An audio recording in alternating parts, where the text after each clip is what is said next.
Hello friends, welcome back to my channel. আমার চ্যানেলে তোমাদের সবাইকে অনেক অনেক স্বাগত।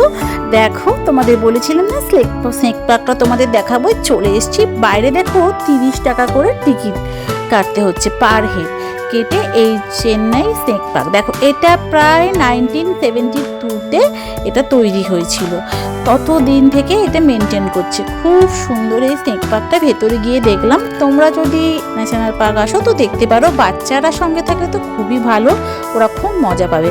এই অ্যানাকোন্ডাটা দেখো প্রথম দেখলাম সাদা কালারের ওপর এরকম ইয়েলো কালারের, সেই দেখবে মানুষের যেমন সেটি হলে গায়ের রঙটা হয় না, সেরকম। এইসব সাপেদের মিনারেল খুব কম, তাই জন্য এদের গায়ের রঙটা এরকম।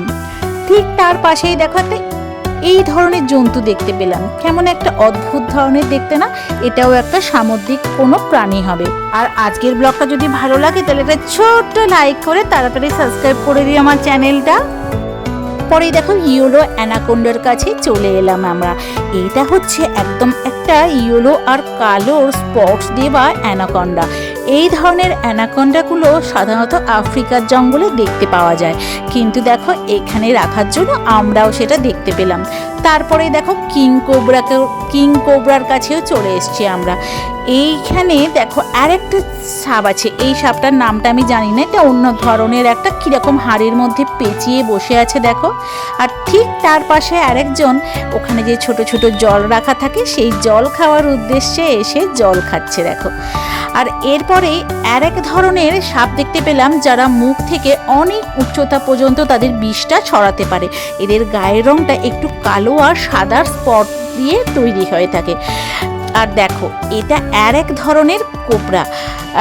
পাইথন আরেকটা ছিল, সেটা হচ্ছে অন্য ধরনের পাইথন। কিরকম মোটা মোটা আর কত বড় বড় সাইজের পাইথন দেখতে পাচ্ছ। আর এখানে আসলে তোমরা অনেক ধরনের অনেক পাইথন তোমরা দেখতে পাবে।